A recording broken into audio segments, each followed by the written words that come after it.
Great, Jack. So what we're going to do today is we're going to first start off by looking at poetry and getting top marks in poetry. So when was the last time, Jack, that you read a poem? Probably a few months ago, because our school doesn't do poetry with me. With all of my classmates, we don't do poetry. So yeah. And what was the poem about? Oh, wait. Let me give me a second. That was so long ago. I think the title is called Money, and the writer made a complaint about everybody's rich around him, and he's really poor. Yep. I see. And did you like it? Yeah, I do. So there's always a lot of techniques that we need to analyze, and I think it's fun. I like it. Okay, great. So what we're going to look at today is basically how you get top marks when you're getting asked questions about poetry. So a lot of students haven't really read much poetry at your age. I mean, I've probably only read 50 poems in my life. So it's very difficult when you get an exam. Sometimes they ask you questions about poetry. And what's quite challenging is, unlike maybe from a piece of reading in a book, you're not very practiced at it. So the learning goals for today's session are, we're going to be able to look at a mark scheme and understand, how it's marked in the exam. We're going to be able to look at poetic devices, so things like metaphors, similes, which we've looked at before. And then we're going to try and understand poetry a bit more to make sure that you can get top marks. Okay? Okay. Great. So the first thing is, what do you think is find difficult about poetry? If I ask you questions, what do you think is difficult about it? So there are obviously sometimes some different and difficult words, and when you understand it correctly, and sometimes a word can have like different meanings. Yeah. I see. Yeah, it's a good point. Was often you'll get, because I suppose in a poem there's not many words. Yeah. If you don't understand one word, that could be what? If you don't understand maybe 5 words, that could be 5% of the entire passage. Whereas if you don't understand a word in a reading thing, that's maybe 1 or 2, and you can work out what it means. That's a very good point. Okay, so the next question is, how do you think an examiner, so when they mark a comprehension about poetry, how do you think they do it? What do you think it's like for them? So they want to compare what does the writer want make you to understand with the answer. Yeah. Exactly, a very good point. I mean, a trick which is always really easy for comprehensions, both with reading and poetry, is that they only ever give you good pieces of poetry. So the question is never, why is this bad? It's always, why is this good? So they're going to give you a poem which they think is good, and it's your job to say why it is good, which is, I think, an important thing for a lot of students to just remember, that you're always trying to look for why it's good, and what they're really testing you on is your understanding of why it's good. Especially at this stage, now you're doing year 9 comprehensions in poetry, it's not really testing your English language and whether you understand just the language, it's testing whether you understand why it's good. Okay. So it's a bit like, I suppose, if you look at a piece of art, you get a small amount of marks now for saying what it actually shows. So if someone shows you've heard of the Mona Lisa before? Yeah, I heard it before. Have you seen it? Yeah, I did, but only on the internet, not in real life. I see. Yeah. So it's a bit like that. If someone said, like, what does this show? If you just said it shows a picture of a lady, you wouldn't get many marks at all. What it's asking you is to say a little bit more. It's asking you to tell you about why it's good. Yeah. Okay, good. So a quick review: similes and metaphors. Can you tell me if this is a simile or metaphor, and if so, why? Okay. I think it's wait, give me a second. A simile. It's a simile, yeah. That's one. Why is it a simile? Because the words us and us show us that's a simile, and metaphor won't say us as something is words. It just say like my love is a mountain. That's a metaphor. Excellent, very good. So that's the big difference. So, and what does it suggest about his love? So that's lots of love from maybe someone to a girl. Fantastic, very good. So the next one, how about this one? Is this one a simile or is this a metaphor? It's a metaphor. It's a metaphor. Okay, great. Why? Because it says he has lots of time, and he said his time is like ocean, which is endless. So which means he has lots of time. Yeah. Fantastic, really good. Okay, so we've done metaphors and similes. I'm just going to show you a few more different literary devices. But before that, I want you to try and tell me which literary devices do you know and have we been through? So we've done metaphors, we've done similes. Which other ones do you know? So alliteration. Alliteration. And what does that mean? So basically, the beginning of a few words are the same. Like yeah, same. They all begin with the same pronouns. Excellent. So can you give me a sentence with alliteration? This is hard.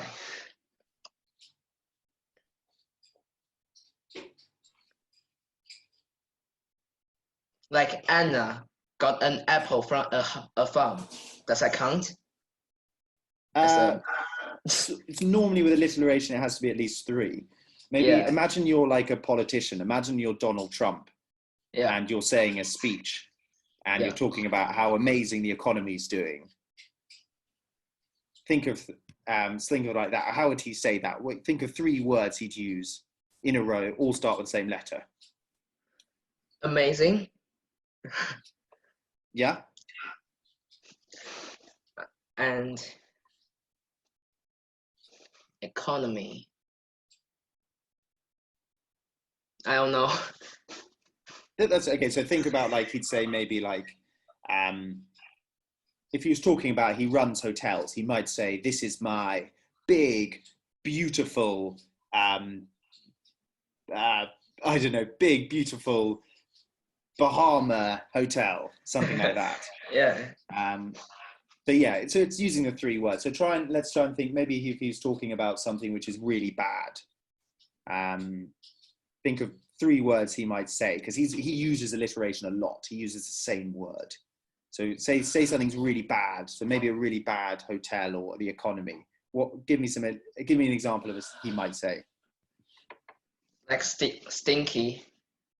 Stinky, yeah. Another smelly, S. Smelly. Stinky, smelly, and small. Exactly. So that sounds quite a lot like Donald Trump. He might say, I don't want to eat this. It's stinky, smelly, and small. Yeah. Good. And why is alliteration effective? So it's more like a rhyme. So which is catch your attention, I guess. Very good. So it catches your attention. Good. Any more literary devices can you think of? Fact. Yeah. Can you explain that? So a fact is basically tell what happened and just tell the truth, such as World War II began in 1939. Yeah. Very good. So how does that help if they use a fact? So it just make more reliable statement. Good. Any more can you think of? Yeah. Repetition. Repetition. Good. So what does repetition mean? Just repeat a few words like and. The hotel is stinky. No, it's stinky and small and smelly. Yeah. Yeah. Very good. I've spelled that wrong. Exactly. Very good. And we know that that it's a very good example looking at politicians, because when they say speeches, they often repeat something again and again and again, because it's effective to get into the reader's mind. Good. What about personification? Yeah, so it's giving a human action to something that is unhuman, such as a plant. Excellent, Jack. Really good. So can you give me a sentence with some personification? The bird is singing. It's really easy. The bird is singing. Okay. Very good. Can you give me another one?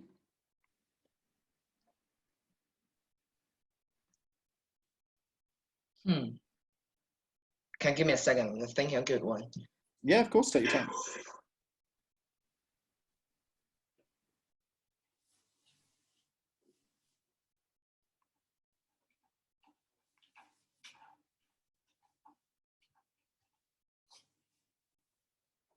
What about for a dog? How are dogs human? Yeah, like the dog is shouting at me. Very good. And what about the weather? So the weather is something which poets always personify. Yeah. So like the wind is angry, like it's blowing angrily. Yeah. Very good. Blowing angrily. Excellent. Or often they say the wind is howling. Howling, yeah. Very good. Okay. And another one for you while we got it is what about onomatopoeia? You know what I mean by onomatopoeia? Wait, I heard that before. Onomatopoeia. Yeah. It's a difficult one. I think I don't know. That's right. So onomatopoeia is when when a writer uses words that sound, their meaning is the same as their sound. Yeah. So, for example, words like bang or whoosh or splash. Yes. So, can you give me some other examples?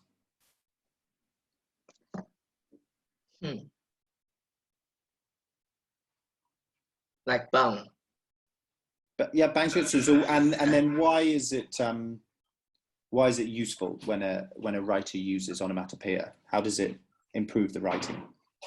Because it can make the person imagine how does the sound sounds like without actually experiencing it.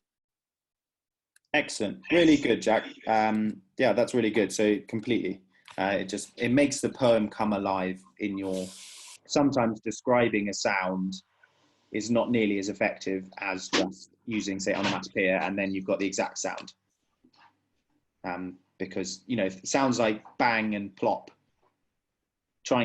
Imagine trying to describe the sound plop. It would be very difficult, wouldn't it? If you said that if the man dropped the bottle plop into the ocean, it'd be very difficult. So it's much better to use onomatopoeia there. Excellent. So we've done quite a few there. So what I want to show you is then if we look at, I'll show you this again, and you can see this picture of this cat here. Let me get that picture up again. Can you give me a metaphor or a simile to describe what you see? Like the cat is standing on a colossal mountain like a king. Very good, very good. And can you give me maybe personification? I suppose you said standing like a king. That is. Can you give me maybe another personification for how the cat is?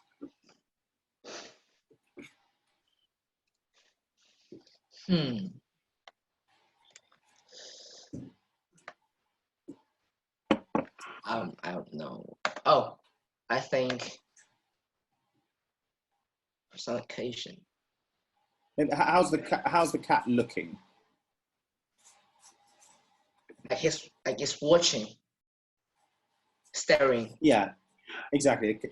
I suppose human. Yeah, you could say that the cat is staring into the distance. which is a bit more, I mean, cats can stare, but it's a bit more human. Or maybe the cat is pondering life. It's thinking about life. It's quite human, isn't it? Great. Okay, so now we're going to look at a poem. You've done fantastically well. But I think it's really good for you, like we looked at those literary devices, when a poet writes a poem, they'll probably write it and then improve it 100, 1,000 times, just like a song. So when they're trying to improve it, they're going to be using literary devices and other things to make it better. So again, it's going to, every good poem that is shared with you is going to have embedded in it lots of really good techniques, lots of good writing techniques.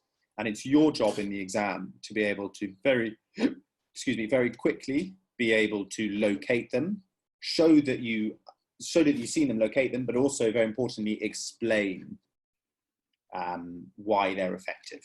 Even though sometimes it's really obvious, you always need to. So, have you ever seen this poem before? Have you heard of Blessing? No. Okay, fantastic. So can you read out this poem? Is it big enough for you? Yeah, it's big enough. Yeah. Great. So, the skin cracks like a pot.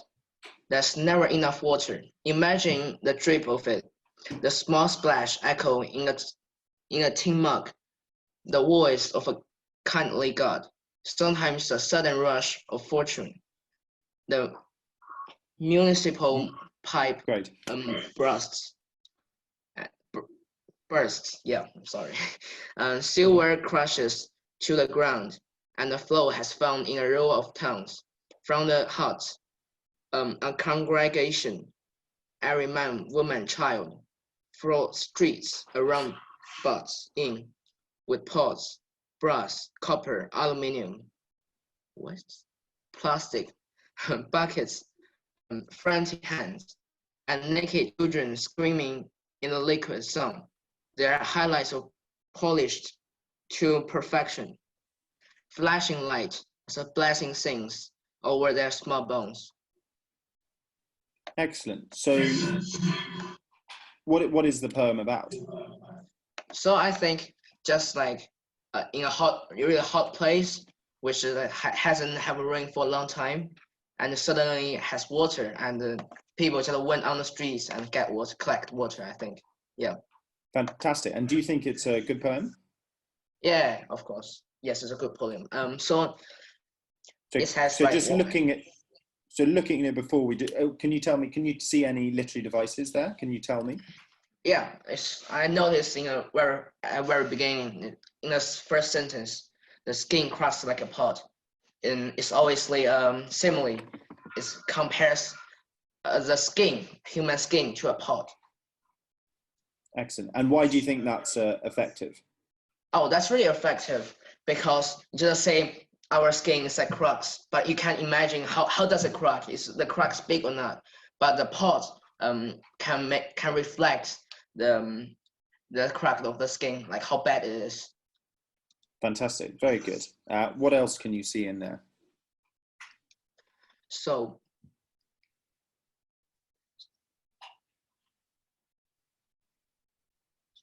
yeah, I can see the unjumpable, the small splash. Wait, is that right? I guess so. What do you think that is, sorry? It's an onomatopoeia. Yeah. Very good. Yeah.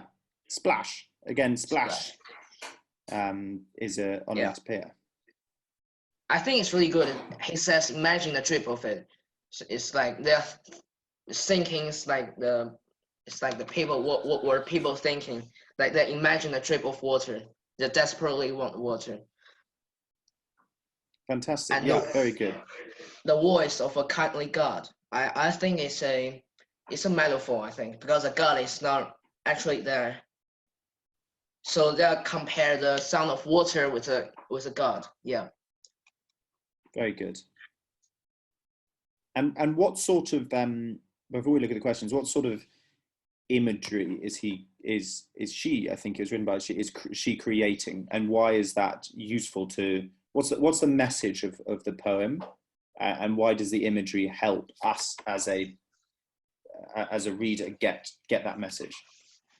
And so it's creating like a really happy image, obviously, because of the people who doesn't see water for long and who like suddenly get water, so they're in a happiness. And so for them, the sound that made by water is like God. For them, it's like God. God is it's untouchable and it's real. So I think they feel blessing, as the title said. Fantastic. And what do you think why does the poet need to use such literary devices? Difficult question, but why do they need to? Why is this message difficult to get across? If you understand what I mean. Yeah. So because you should, and that poet want us to understand how important the water is for the people. Yeah. Excellent. Because if we read just the title of the poem before we read the poem Blessing, what would you imagine? What sort of things would you think the poem's about? So because I just learned of World War II, so I think like a war just ended. Yeah, exactly. A war that's ended, or maybe we're thinking of someone's found like gold, or or maybe a baby's been born. You don't necessarily think of water, because water for you and I isn't a blessing. Yeah. So the writer has had to make the reader understand something which they don't normally see as a blessing is a blessing, by putting themselves in the sort of this, looking as if they are one of the people in it who do see it as a blessing. Yeah. Great. And can you see any more? Does any more literary devices jump out at you? I think there's a personification, the sudden rush of fortune, because the fortune can rush to you.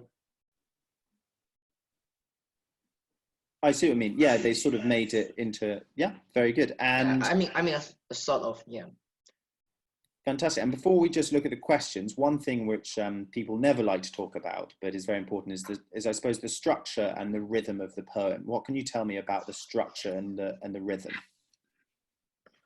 There are 1, 2, 3, 4. There are 4 paragraphs. I mean. Good. Yeah. So in poems we call them stanzas. Stanzas. Yeah. And that's like, it's irregular because there's 2 lines in the first stanza and 4 lines, and etc. And there's no regular rhymes. Yeah. Very good. And why do you think the author has structured it in this way? Why is the first one only got 2 lines, then the second one got 4 lines? So maybe because he wanted us to feel the happiness of the people, so they're really happy.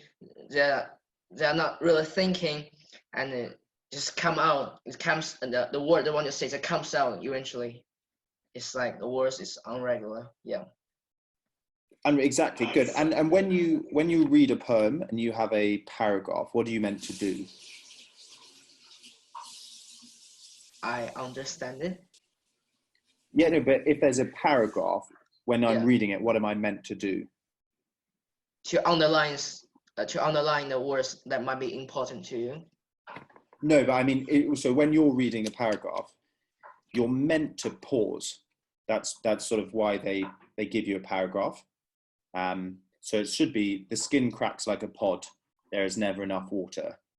Pause. Imagine the drip of it. And so when you're reading it, you do it naturally anyway, because to get to there, your eyes need to move. So I think what they've done well here is they're building up, aren't they? The first one started, the skin cracks like pod, there's never enough water. So they've set the scene. Then you get the build up. Imagine the drip of it. And you see, if they'd had it all to once, you maybe wouldn't be taken on a journey as much as a reader. And so that's probably why it's slightly irregular. And about the rhythm of it, other than that, can you tell me anything about that? Or what's the speed of it and the rhythm? I think at first it's really slow. it's kind of slow, but as the graph moves down, it gets faster and faster. And when it comes to the end of the third stanza, so it's explain what they use to get the collect water. That's like pause, pause, brass pause, copper pause, aluminum pause. It's like listing things, and it speeds up the poem. Good. And why do you think the author's done that? And do you think it's effective? Yeah, as I said, it can make us feel the happiness of the people who get Good. water. And I think personally, I also think it works well because it brings you into the scene. The scene is a bit chaotic.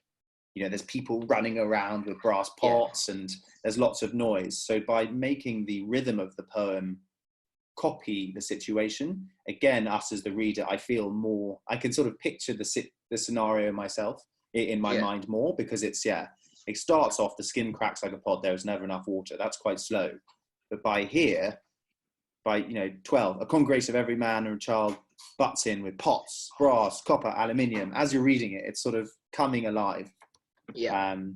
Which is great. Okay, great stuff, Jack. So what we're going to do is first look at one of the questions for you there. So let me get the poem up for you as well and see how you do answering the questions. And I think one of the things I always remind students is, how long do you think an examiner is given to mark each paper? Maybe 10 minutes. Each comprehension paper, so the comprehension and the writing. I don't know, probably 20 minutes. So it's actually only about 4 or 5 minutes. I knew it. So yes, so it's a bit like a maths exam. So we'll look at the mark schemes in a bit, and because it's like a maths exam, what it means is that your job as a student trying to get top marks, you've got to make it as easy as possible for them to give you the maximum marks. So while we're answering this, before we look at the answer, let's see if you can make very clear answers. So what is blessing being referred to? The first question. The blessing is being referred to the happiness of the people who suddenly get water. So the happiness of the people can you finish that? Who get water? Yeah, who suddenly got water. Who suddenly get water. Yeah. Good. And the next one, how does the poet suggest the significance of water in stanza 2? So that's the second paragraph. So it refers the water to the voice of the kindly God. It and it I think it's a metaphor. They use a metaphor technique. The poet uses a metaphor technique, which refers the sound of water. Yeah. To the voice of a God. Which suggested that water is really important to them, to the people. Yeah. Okay, good. Anything more for that question?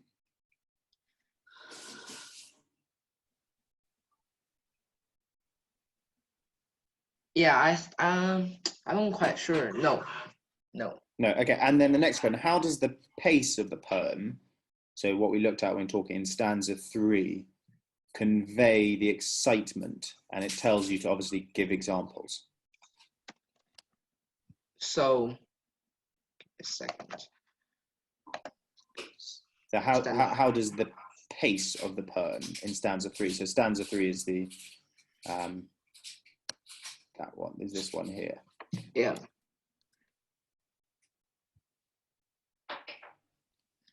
So at first it is so that I'm going to quote the sudden rush of fortune. It's kind of personification to which what's that? And which suggested that the fortune is really comes really suddenly and unexpectedly, and it used I think a repetition, because when it described what did people use to collect water, there's many like pots, brass, copper, aluminium, plastic, buckets, and hands. Great. Yeah. So give me your answer. How would you answer that? So how does the pace of the poem in Sounds 3 convey the excitement? So your first point is... At first, the writer, the poet, used a personification. Yeah. To show that water came really unexpectedly. Yeah. So to show that water can be very unexpected. Yeah. Yeah. And the poet used a metaphor too.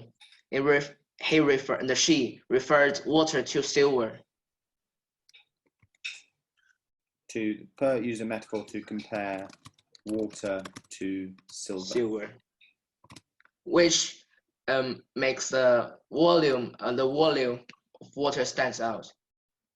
Which makes it's volume. The volume. Yeah. What do you mean by the volume? Oh, so it's voluble. Volume. Volume is in loud or soluble is in No. Valuable is expensive. Valuable. Oh, sorry, valuable. I'm sorry, my pronounce is really bad. So don't worry, that's why I'm here to help. So try saying again. Valuable. Valuable. Yes. Great. Yeah. Valuable. Which makes the water sound valuable. Valuable. Yeah. Excellent. Anything more? And I think that at the last part, the writer used a repetition. Yeah. Repetition.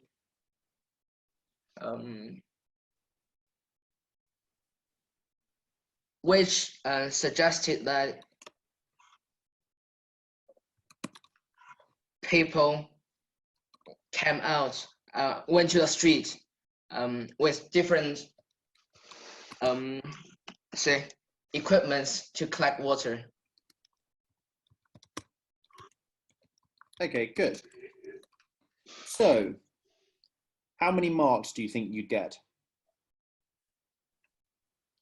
I think I should add something to question 2 because it's 4 points. I can only see 1 point.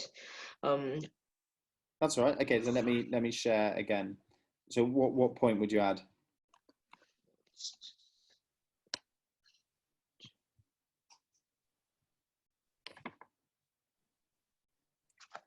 I mean, so I think the poet kind of give us an example, like it's imagine the echo that water made in a tin. The poet gives us an example by mentioning describing the echo. The echo in a tin. Excellent. Good. Anything else? I think I'm not finished yet. So which suggested that the desperate of people who want water. Which suggested the desperation. Yep. Of the people. Yeah. Good. Okay, very good, Jack. Before we look at the mark scheme, I think what you've done well is you've identified the literary devices. Yeah. It's good to always use quotes. So if you're even not just saying if you're saying use the metaphor, give them the exact metaphor. and also to remember to answer the question. So sometimes the best way to do it is, if it says what blessing is being referred to, your answer is the blessing being referred to is, and then by starting your answer like the question asks, it means you don't sometimes get lost by answering a question which hasn't been asked.